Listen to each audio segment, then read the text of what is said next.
मैं रमाशंकर शर्मा उद्घोष academy online platform पर आप सभी का स्वागत करता हूं। पिछले वीडियो में हमने अलंकार का विधिवत जिक्र किया है, जिसमें अलंकार किन शब्दों से मिलकर के बना हुआ है, इसका शाब्दिक अर्थ क्या है, अलंकार की परिभाषा क्या है, इसके भेद कितने हैं, इन सभी पे हमने विधिवत जिक्र किया है। इसमें इसके 3 भेद हमने बताए हैं कि शब्द अलंकार, अर्थ अलंकार, उभय अलंकार। इसमें उभय अलंकार आपको नहीं पढ़ना है, सिर्फ शब्द और अर्थ पढ़ना था। इसी शब्द अलंकार के भी कितने पार्ट होते हैं इसकी हमने बात किया था, जिसमें शब्द अलंकार के हमने 7 भेद बताए थे। 7 भेद में आप देखें तो ये सातों आपको नहीं पढ़ना है, सिर्फ इसमें से आपको 4 अलंकार पढ़ने हैं। अनुप्रास पढ़ना है, यमक पढ़ना है, श्लेष पढ़ना है और वक्रोक्ति पढ़ना है। जिसमें पहले वीडियो में हम लोग अनुप्रास के जो 5 भाग हैं उस पर हम लोग विधिवत बात किए। अब अगर आपको अलंकार अच्छी तरह से समझना है तो हमारे इस पिछले वीडियो को आई बटन दबा करके देखें और उससे रिलेट करते हुए अगले क्रम में आप आए तो बहुत अच्छी तरह से समझ आएगा। आज हम लोग यमक अलंकार पढ़ेंगे। चलिए हम आगे देखते हैं।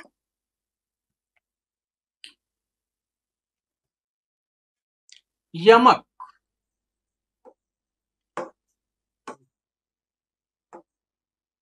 यमक अलंकार। यमक का शाब्दिक अर्थ होता है युग्म। यमक जो है शाब्दिक अर्थ में युग्म, इसको हम कहते हैं।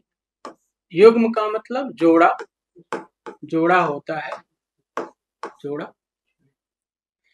इसमें अगर आप देखें यमक अलंकार में तो इसकी परिभाषा ये है कि जहां एक ही शब्द एक से अधिक बार आए किंतु प्रत्येक शब्द का अर्थ भिन्न भिन्न होता चला जाए या अलग अलग होता चला जाए तो उसे हम यमक अलंकार कहते हैं।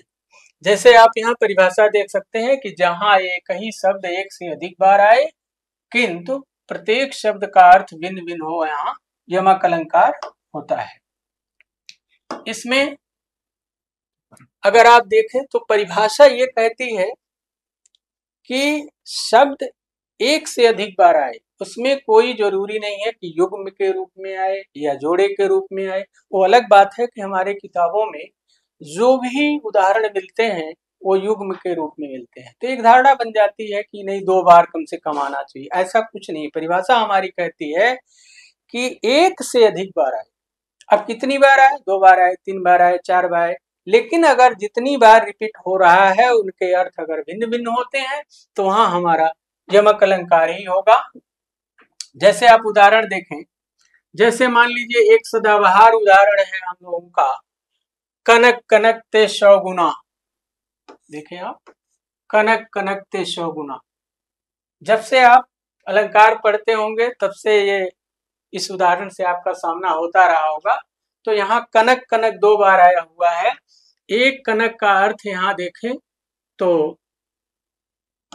एक कनक का अर्थ हम लेते हैं तो सोने से लेते हैं, सोने से, जबकि दूसरे कनक का अर्थ लिया जाता है धतूरा,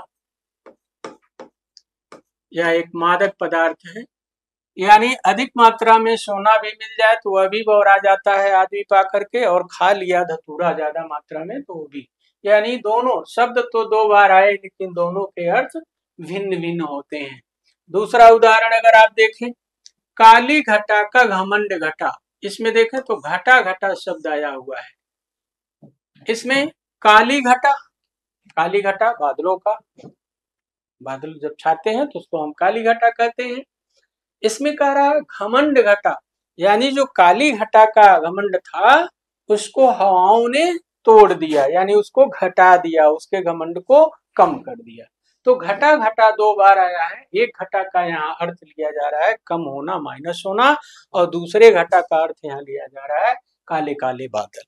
ऐसे ही दूसरा आप देखें, तीसरा उदाहरण कि माला फेरत युग भैया, फिरा न मन का फेर, कर का मन का डाल दे, मन का फेर।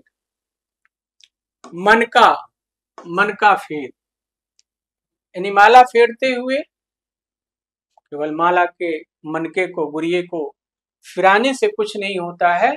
इसमें यह कहा गया है कि मन का परिवर्तन होना चाहिए, मन फिरना चाहिए, मन जो है अलग हो जाए। तो वहां मन का 2 बार आ रहा है, दोनों का अर्थ आप अगर देखें तो भिन्न भिन्न है। इसका अगला उदाहरण है 3 बेर। 3 बेर आप देखें तो कहा जाता है कि मुगलों के डर से महाराणा प्रताप के महल की जो रानियां हैं, चारों तरफ से सैनिक घेरे हुए हैं, ऐसे में अपनी अस्मिता बचाने के लिए वो अरावली की पहाड़ियों में छिप गई हैं। उन्हीं छिपने छिपाने के दौर में जो उनकी दुर्वस्था चल रही है, उसी को ध्यान में रख करके कवि ने ये लाइनें लिखा कि 3 बेर खाती ते वे 3 बेर खाती है। यानी जो महिलाएं कभी महल में थी तो 3 बार का भोजन करती थी, सुबह दोपहर साँझ। आज उनके दिन इतने खराब चल रहे हैं कि 3 बेर खाती है, यानी 3 बेर का फल खा करके पूरा दिन निकाल देती है। अगला उदाहरण देखें, कबीरा सोई पीर जो जाने पर पीर, जो पीर न जाने सो काफिर। यहाँ देखें पीर शब्द आया हुआ है। पीर का अर्थ होता है ईश्वर, ईश्वर या पैगंबर भी आप कह सकते हैं, पैगंबर आप कह सकते हैं। तो इसमें कबीरदास जी क्या कहते हैं कि कबीरा सोई पीर है, यानी वही पीर है, वही ईश्वर है। कौन? जो जाने पर पीर, पर माने दूसरा, पीर माने दूसरे की पीड़ा। यानी इस पीर का, यहाँ पीर का अर्थ निकला दुख या कष्ट, दुख या कष्ट। यानी जो दूसरे के कष्ट को, पीड़ा को समझता है, वही क्या है? वही ईश्वर है, वही पैगंबर है। जो पर पीर न जाने सो काफिर। और जो दूसरे के दुख या पीड़ा या कष्ट को नहीं जानता है या नहीं महसूस करता है, तो वह फिर पीर नहीं है, ईश्वर नहीं हो, क्या है? बेपीर है, यानी निर्दयी है। वह दयालु नहीं है, वह निर्दयी है, इसलिए वह दूसरे की पीड़ा नहीं समझ पाता है। तो यहाँ अगर आप देखें, पीर पीर शब्द जो है आया है, इसका जो है अर्थ भिन्न भिन्न है। अगला आप देखें, आजकल लेटेस्ट में इसको भी आप देख सकते हैं कि सजना है मुझे सजना के लिए। यहाँ सजना सजना शब्द 2 बार आया हुआ है। एक सजना का अर्थ आप समझते हैं, जिसका अर्थ होता है पति। दूसरे सजना का अर्थ होता है सजना संवरना। जैसे हम कहीं जाते हैं तो सजते संवरते हैं, तो उसको हम सजना कहेंगे। तो 2 बार सजना सजना शब्द आया, दोनों के अर्थ अलग अलग हो गए। इसी तरह से और भी आपके उदाहरण मिलेंगे, जैसे तुम पर वारे उर्वशी सुन राधिके सुजान, तुम तो मोहन के उर्वशी छमे उर्वशी समान। यहाँ देखें तो उर्वशी उर्वशी 2 बार आया हुआ है। यहाँ एक उर्वशी का अर्थ होता है कि आप जानते हैं कि इंद्र के दरबार में जो नित्यांगनाएं आप कह सकते हैं, अप्सराएं होती थी, जिसमें मेनका, रंभा, उर्वशी, उसमें से उर्वशी का अर्थ लिया जाता है। और दूसरे उर्वशी का यहाँ अर्थ है उर माने हृदय, वशी का मतलब होता है जो वास करे, यानी जो हृदय में वास करता है उसको भी हम उर्वशी कहते हैं। इसी क्रम में अगला आप देखें, हरि आया हुआ है। हरि हरि रूप दियो नारद को, देखो दो शिवगण मुस्काई। तो इसमें हम लोग देखें, इसमें हरि शब्द आया हुआ है। तो आप जानते हैं हरि के तो बड़े अर्थ होते हैं। हरि के अगर आप अर्थ देखें तो बड़े अर्थ होते हैं। जैसे हरि माने आपको विष्णु भी मिल सकता है, हरि माने विष्णु भी होता है। हरि माने देखें तो मेढक होता है, मेढक होता है। हरि माने देखें तो पानी होता है। हरि माने देखें तो बंदर होता है, बंदर होता है। हरि माने देखें तो आम आदमी का नाम भी हो सकता है, आम आदमी, आम आदमी का नाम भी, हरि राम, हरि नारायण, हरि, ऐसे नाम हो सकता है। तो हरि शब्द के बहुत सारे अर्थ होते हैं। एक हरि माने सांप भी होता है, ऐसे आप देख सकते हैं। कि हरि के बहुत शब्द, लेकिन अगर मान लीजिए अगर ऐसे ही उदाहरण आता, हरि हरि हरि हरि हरि, फिर आगे की लाइनें इस तरह से बढ़ती, तो इसको भी हम कहते कि ये जो है यमक अलंकार ही है। क्यों? क्योंकि परिभाषा हमारी कहती है एक से अधिक बार आए, यानी इसमें लिमिट नहीं दिया गया है कि सिर्फ 2 ही बार आए या युग में आए, पेयर में आए तभी हम मानेंगे, नहीं, जितनी बार आए उतनी बार उस अर्थ का, यानी जितने बार रिपीट हो रहा है उतनी बार जो है शब्द के जो अर्थ भिन्न भिन्न होते जाएंगे, तो उसको भी हम जो है यमक अलंकार मान लेंगे। तो इसमें अगर आप देखें तो हरि हरि 2 बार आया हुआ है। चलिए इसी पर एक छोटा सा आपको हम कहानी बता देते हैं। कहा जाता है कि एक बार नारद को मोह उत्पन्न हो गया था।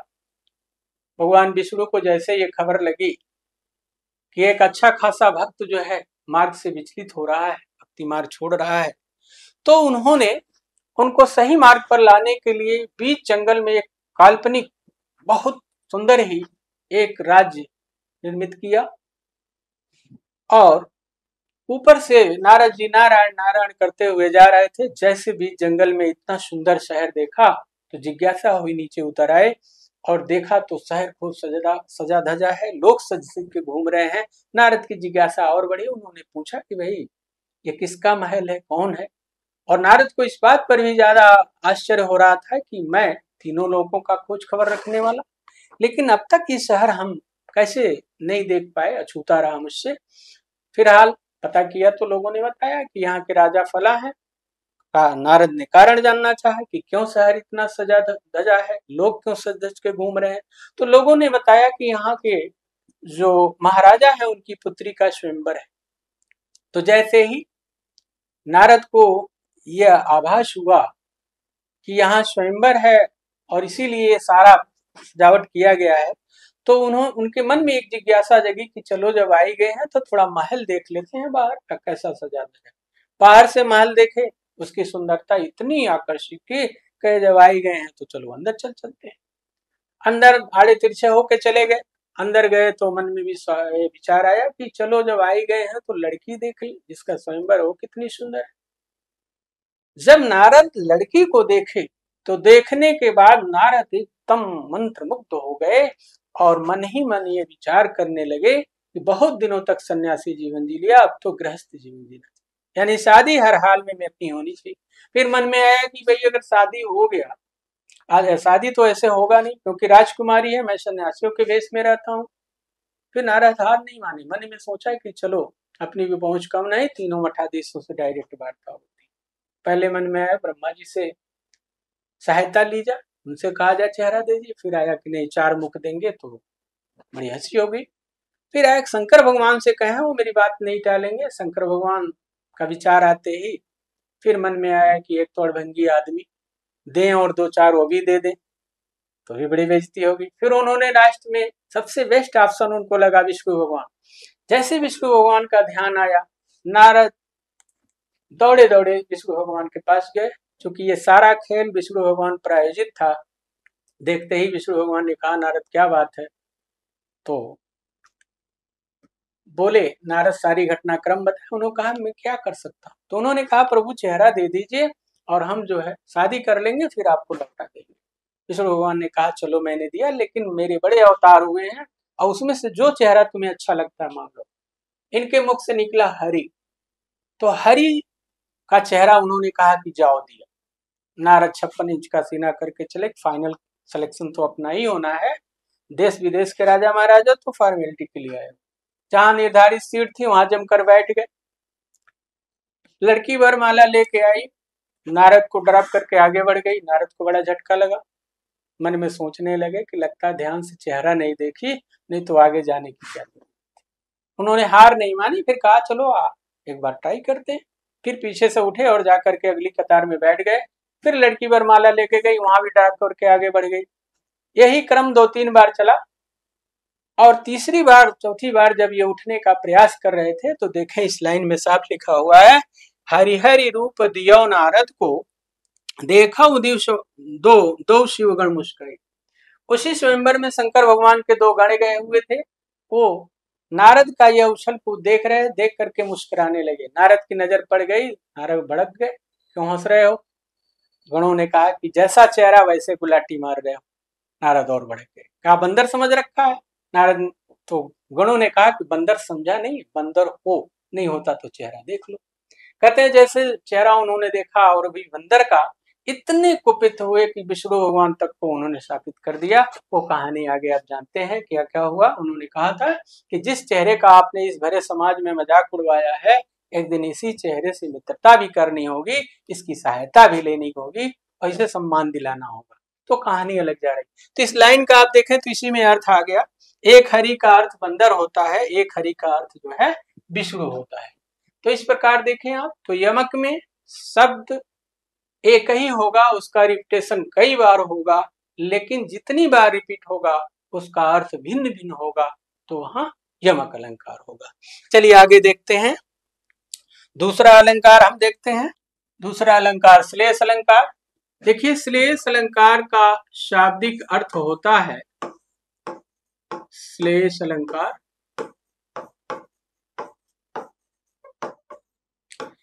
श्लेष का शाब्दिक अर्थ होता है चिपकना, चिपकना। जैसे आप प्याज देखते हैं, बाहर से एक दिखाई देता है, लेकिन एक परत निकालिए दूसरी आएगी, दूसरी निकालिए तीसरी, तीसरी चौथी, ऐसे करते हुए परत दर परत प्याज खुलती चली जाती है। वैसे ही इसमें भी है कि शब्द तो एक ही बार आएगा, लेकिन उससे कई अर्थ चिपके होंगे। एक अर्थ आप निकालेंगे, दूसरा, दूसरा निकालेंगे, तीसरा। यानी जहां एक ही शब्द से एक से ज्यादा अर्थ है। देखिए दोनों परिभाषाओं में समानता है। यमक में कहा गया है कि एक ही शब्द का रिपीटेशन बार बार हो, लेकिन अर्थ उसके भिन्न भिन्न हो। यहाँ कहा जा रहा है कि शब्द एक ही बार आएगा, इसका रिपीटेशन नहीं होगा, लेकिन इस एक ही शब्द से भिन्न भिन्न अर्थ जरूर निकलेंगे। तो यहाँ चिपके होंगे उसी शब्द से अर्थ, आप निकालते जाएंगे तो अलग अलग अर्थ होते चले जाएंगे। परिभाषा इसकी देखिए, यहाँ लिखा हुआ है, जहां एक ही शब्द के अनेक अर्थ निकलते हो, यानी शब्द तो एक ही हो लेकिन उसके भिन्न भिन्न अर्थ निकलते हो, वहां आपका होगा श्लेष अलंकार। अभी हमने हरि का उदाहरण दिया था आपसे कि हरि शब्द के बहुत सारे अर्थ होते हैं, तो ऐसे ही यहाँ भी है। आगे देखें उदाहरण इसका, चरण धरत चिंता करत चितवत हैं चहुओर, सुवर्ण को खोजत फिरे। यहाँ सुवर्ण शब्द आया हुआ है। सुवर्ण को कौन खोज रहा है? कवि, व्यभिचारी और चोर।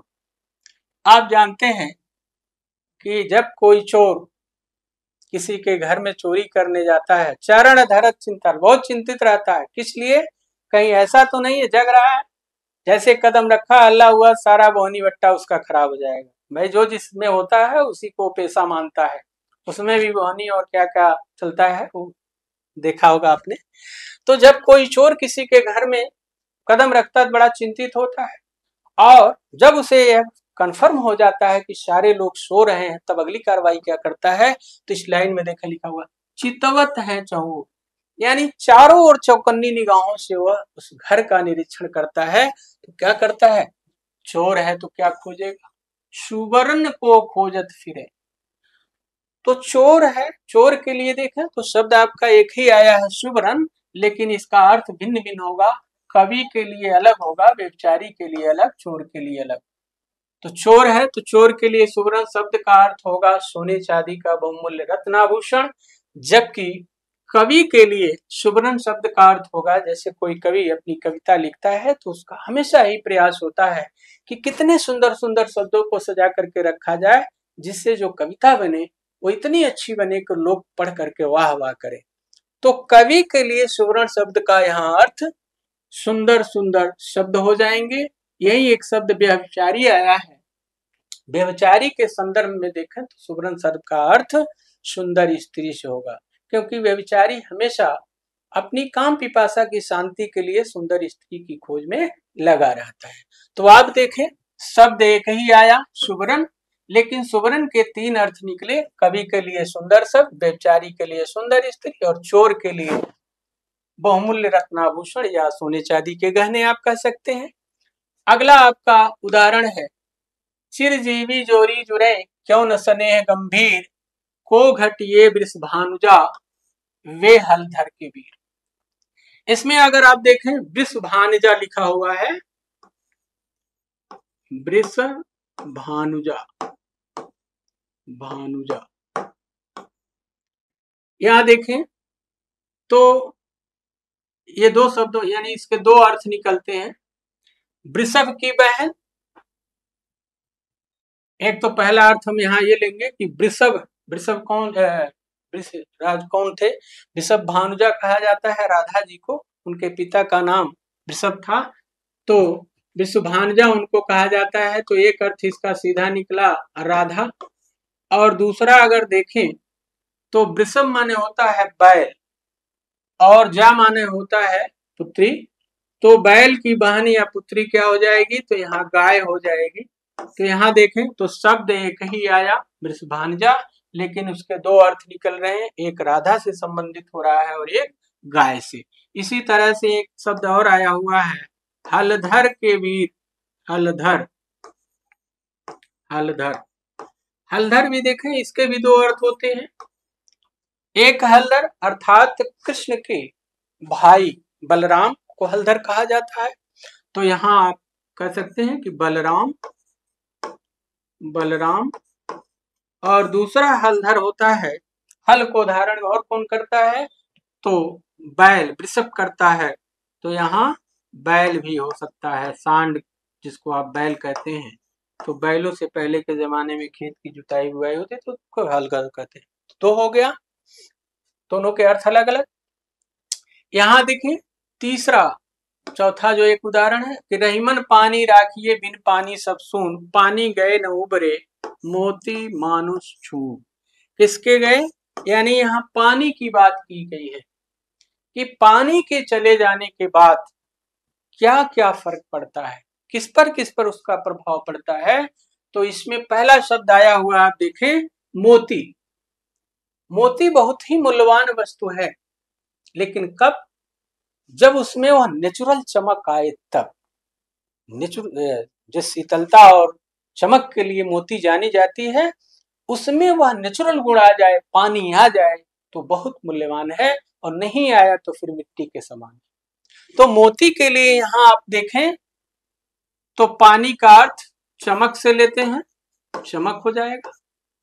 यही मानुष लिखा हुआ है, मनुष्य के लिए पानी शब्द का अर्थ जो होगा वो मान सम्मान इज्जत होता है, मर्यादा होता है। आपने देखा होगा या सुना भी होगा, तो कहते हैं उसका तो पानी उतर गया या उसका तो पानी मर गया है, यानी उसका मान सम्मान खत्म हो गया है या मान सम्मान का ध्यान नहीं रखता है। तो मनुष्य के लिए यहाँ मान सम्मान इज्जत होगा, यहाँ मान सम्मान होगा, मान सम्मान इसका अर्थ लेते हैं।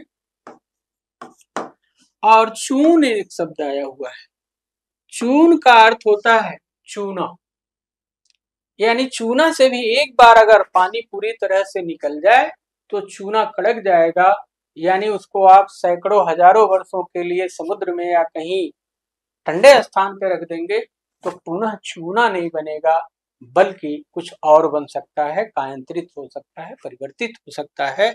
इसलिए इसको कहा गया कि एक मौलिक गुण पानी जाने से चूने का नाश हो जा रहा है। तो आप देखें पानी शब्द के तीन अर्थ लगाए गए, मोती के लिए चमक, मनुष्य के लिए मान सम्मान, और चूना के लिए एक मौलिक गुण का नाश होना। कह रहा है जो रहीम गति दीप कै कुल कपूत कै सोई, बारे उजियारे करे बड़े अंधेरो होय। इसमें अगर आप देखें तो बारे शब्द आया हुआ है, बारे, यहाँ देखें बारे आया हुआ है, यहाँ बढ़े आया हुआ है।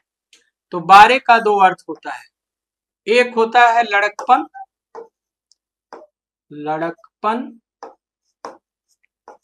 और दूसरा इसका होता है, बारे का मतलब होता है जलाना या जलाने पर, जलाने पर, जलाने पर, चलिए जलाने पर,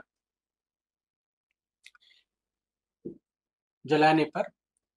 और बढ़े का अर्थ होता है, बढ़े एक शब्द आया हुआ है, बढ़े, बढ़े का मतलब बढ़ने पर, बढ़ने एक अर्थ ये होगा, और एक इसका अर्थ होता है बुझने पर,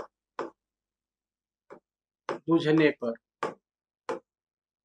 बुझने पर, पढ़ने पर और एक बुझने पर। अगला इसमें है उदाहरण कि माया महा ठगनी हम जाने, त्रिगुण फांस लिए कर डोले, बोले मधुरी वाणी। इसमें देखा तो त्रिगुण शब्द आया हुआ है।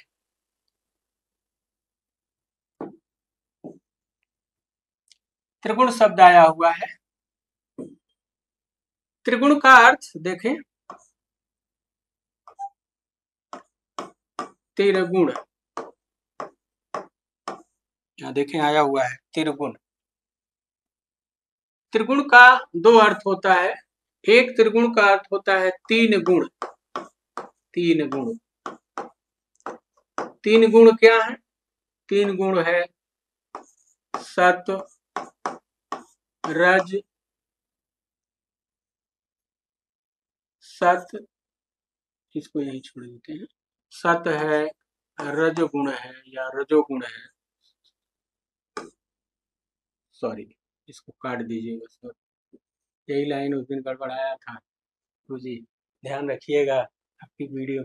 त्रिगुण, त्रिगुण शब्द के दो अर्थ होते हैं। एक कहते हैं त्रिगुण का अर्थ होता है, या इसी को रुकिए यहाँ से कर जगह, ठीक है। इसमें आया है त्रिगुण, त्रिगुण, त्रिगुण शब्द के दो अर्थ होते हैं। एक त्रिगुण का होता है तीन गुण। तीन गुण क्या है? तीन गुण क्या है? एक है सतगुण, एक होता है रज और एक होता है तम। ये तीन गुण जो है से अर्थ लिया जाता है, यानी जो मोह माया का ये जो संसार है या जो ये मोह माया का बंधन है, इन्हीं तीन गुणों से बांध रखा है। दूसरा त्रिगुण का अर्थ यहाँ लिया जाता है तीन लर की रस्सी। तीन लर की रस्सी, आप समझ लें जैसे एक बार फिरा के बांधने पे जो ताकत होगी, तीन बार फिरा देंगे उसकी ताकत तीन गुनी हो जाएगी। तो ये जो मोह माया का बंधन है, ये त्रिगुण रूप से हम लोगों को फांसना ने बांध लिया है, जकड़ लिया है। इसको तोड़कर बाहर निकला इतना आसान नहीं है। आप देखें तो इस मोह माया के बंधन को इस संसार में कहने के लिए तो आसान है, बहुत सारे साधु सन्यासी हुए, लेकिन बिरले लोग तोड़ पाए। महावीर स्वामी, महात्मा बुद्ध, ऐसे लोग, ऐसे दृढ़ संकल्पी लोग जो है इस बंधन को तोड़ पाए, नहीं तो बाकी हम लोगों के बस की बात नहीं। क्योंकि अगर 50,000 की मोटरसाइकिल गायब हो जाए तो कम से कम महीनों जो है नींद नहीं आएगी। तो हम लोग जो है सब कुछ त्याग कर पाएंगे? नहीं कर पाएंगे। तो यहाँ है, चलिए आगे हम लोग बात करते हैं अगले अलंकार की। देखिए अगला अलंकार है वक्रोक्ति। वक्रोक्ति, इसमें देखें वक्र आया हुआ है, वक्रोक्ति। देखिए वक्र माने होता है, वक्र माने होता है टेढ़ा, टेढ़ा होता है। रिजु माने आप जानते हैं, रिजु माने जो है, रिजु, रिजु माने जो है सीधा होता है, सीधी रेखा को हम कहते हैं रिजु रेखा, और वक्र माने टेढ़ा होता है। इसमें देखिए परिभाषा कहा गया है कि कहने वाला कुछ कहे और सुनने वाला उसका कुछ दूसरा अर्थ लगाए तो वहां वक्रोक्ति अलंकार होता है। आप ये कह सकते हैं कि जब प्रश्न किया जाए तो प्रश्न का उत्तर तो आए, लेकिन सीधे न आकर के वो घुमा दिया जाए। या आप कह सकते हैं कहने वाला कहे कुछ और सुनने वाला जवाब दे जाए कुछ। जैसे आपको एक छोटा सा उदाहरण देते हैं। जब पहले जमाने में बैलों से खेत की जुताई होती थी, तो एक आदमी अपने बैलों से खेत की जुताई कर रहा था। वो कान से थोड़ा ऊंचा था सुनने में। दो पुलिस वाले जा रहे थे, उन्होंने उससे रास्ता पूछा कि भाई फला गांव कौन सा रास्ता जाएगा, क्योंकि वो सुनने में ऊंचा था। उसने कहा कि एक बैल अपना है, एक बैल चाचा का है। पुलिस वाले भड़क गए, डांट के पूछे, अरे ये नहीं पूछ रहे उस गांव रास्ता कौन जाएगा। उसने कहा कि देखिए जुताई बुआई का सीजन चल रहा है, बैल बिकेंगे नहीं। वो सब और भड़क गए, डांट के और पूछे कि अरे भाई मुझे ये बताओ रास्ता कौन जाएगा। उसने कहा देखिए अब आप लोग इतनी जिद कर रहे हैं, कल सुबह घर आइए, हो सकता है पिताजी बेच ही दे। परिणाम ये हुआ, पुलिस वाले इतने कुपित हुए कि उसको 2-4 थप्पड़ रसीद किए और चले गए। वो लगा रोने। थोड़ी देर बाद उसकी माँ खाना लेकर के, नाश्ता लेकर के खेत पहुंची। लड़के को रोता हुआ देखा तो उन्होंने कारण जानना चाहा। लड़के से पूछा कि भाई क्यों रो रहे हो। उसने सारा घटनाक्रम बता दिया। तो माँ जो है लड़के से भी सुनने में थोड़ी ऊंची थी। उन्होंने कहा कि अच्छा बेटा खाना खा लो, घर चलते ही बहू की खबर लूंगी कि सब्जी में इतना मिर्चा क्यों डाल दी। तो यहाँ देखें, कहा जा रहा है कुछ और सुनने वाला जवाब दे रहा है कुछ। देखिए जबकि ये चीजें जानकारी में होती हैं, ये मैंने उदाहरण आपको दिया वो अलग बात है, क्योंकि जो उत्तर आता है इसमें वो जानबूझकर दिया जाता है, ऐसा नहीं है अनजाने में, लेकिन ये इसका उदाहरण बनेगा। तो जैसे इसमें देखें, एक उदाहरण है बहुत अच्छा। एक कबूतर देख हाथ में, पूछा कहाँ अपर है, उसने कहा अपर कैसा, वह उड़ गया सपर है।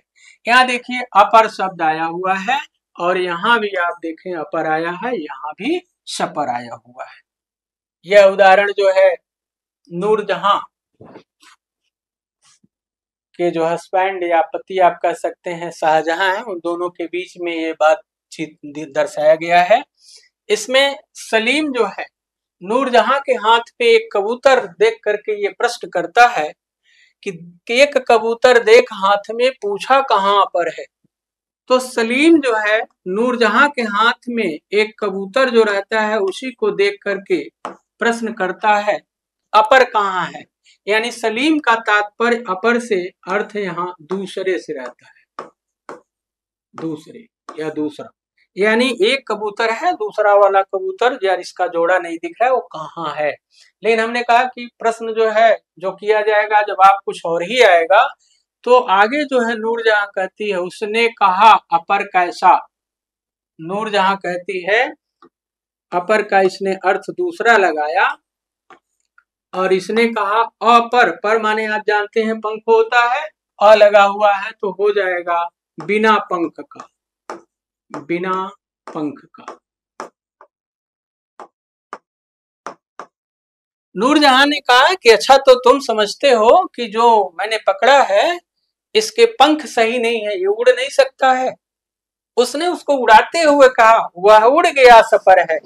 सपर देखिए आया हुआ है, पर माने पंख और स लगा हुआ है तो पंख के साथ, ऐसे आप कर सकते हैं इसको, पंख के साथ, यानी पंख के साथ सपर हो जाएगा। तो यहां अगर आप देखें तो कहा गया था कुछ या प्रश्न कुछ किया गया था, लेकिन जवाब घुमा करके दिया गया और ये जवाब जानबूझ करके दिया गया, ये भी इसमें समाहित है। अगला हम प्रश्न देखते हैं, उदाहरण देखते हैं। प्रश्न है अय गौरवशालिनी माननी आज सुधा स्मित क्यों बरसाती नहीं। उत्तर आता है निज कामनी को गौशालिनी भी कही जाती कहीं।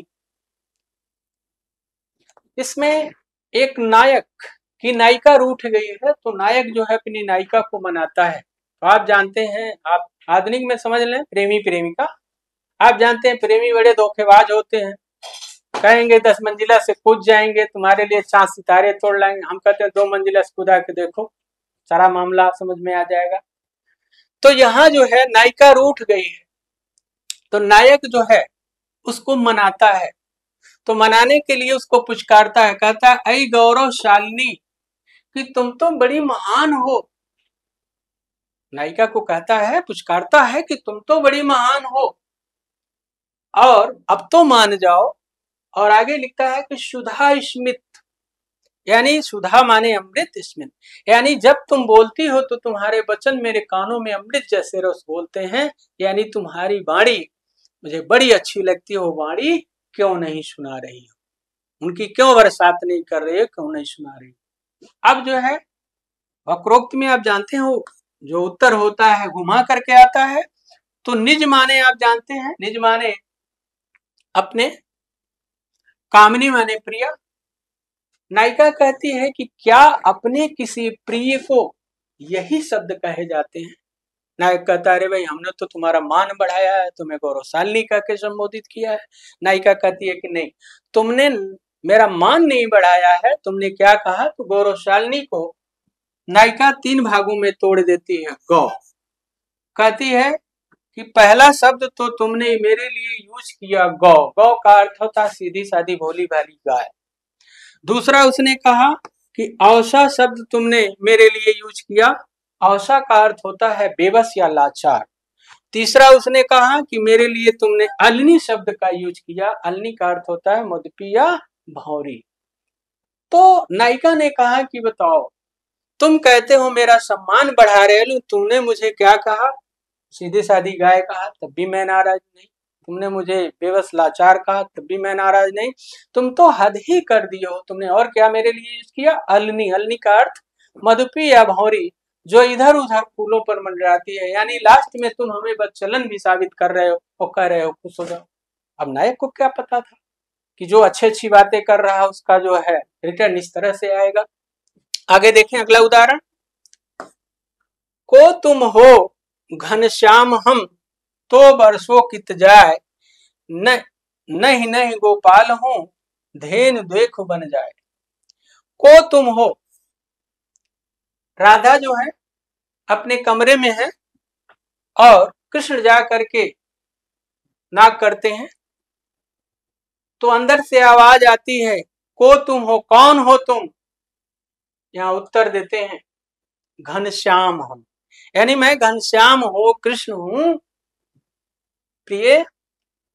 तो यहाँ जो है राधा घनश्याम का अर्थ कृष्ण से न लगा करके यहाँ लगाती है किससे, घनश्याम यानी बादल से। तो कहती है अगर भाई बादल हो तो कहीं और जाकर के बरसो, यहाँ आने की क्या जरूरत है। अगली लाइन है, जब इस पे क्लियर नहीं होता है तो कृष्ण जो है फिर से कहते हैं नहीं नहीं गोपाल हूं, नहीं नहीं मैं गोपाल हूं अर्थात कृष्ण हूं। तो यहाँ भी राधा जो है गोपाल का अर्थ किससे लेती हैं, गाय पालन जो करते हैं उनको भी गोपाल कहा जाता है। तो कहती है भाई अगर गाय पालने वाले हो तो गोकुल में वनों में जाकर के गायों की देखरेख करो, यहाँ फिर के यहाँ। तो देखें यहाँ प्रश्न हो रहा है कुछ और जवाब आ रहा है कुछ। तो वक्रोक्ति में सबसे अच्छा पहचान का एक तरीका यही है कि आप इसमें जितना भी देखें सब में कहीं न कहीं प्रश्नवाचक चिन्ह आपको जरूर मिलेगा। अगर आपको कविता का भाव समझ में ना आए, अर्थ समझ में ना आए, सबको हटा दीजिए, कहीं से आपको परेशान होने की जरूरत नहीं है। बस ये ध्यान रखिएगा कि कहीं न कहीं उस उदाहरण में प्रश्नवाचक चिन्ह आपको जरूर मिल जाएगा। जैसे आप पहले लाइन में देखें यहाँ प्रश्नवाचक चिन्ह है, यहाँ देखें यहाँ प्रश्नवाचक चिन्ह है, दूसरे उदाहरण में देखें यहाँ प्रश्नवाचक चिन्ह है, इस निज कामनी को कही जाती कहीं, यहाँ भी प्रश्नवाचक चिन्ह है। इसी तरह से इसमें देखें तो यहाँ प्रश्नवाचक चिन्ह आ रहा है। तो आप देखें तो कहीं न कहीं प्रश्नवाचक चिन्ह आपको जरूर मिल जाएगा। तो जैसे ही आप प्रश्नवाचक चिन्ह देखें सीधे आप उत्तर लगाएं कि ये वक्रोक्ति अलंकार का ही उदाहरण है। ठीक है दोस्तों, हमने शब्दालंकार के 4 पार्ट आज पूरे कर लिए। अब हम लोग अर्थालंकार की बात अगले वीडियो में करेंगे। मुझे आशा है कि ये वीडियो आपको अच्छा लगेगा, इसको देखिए। धन्यवाद।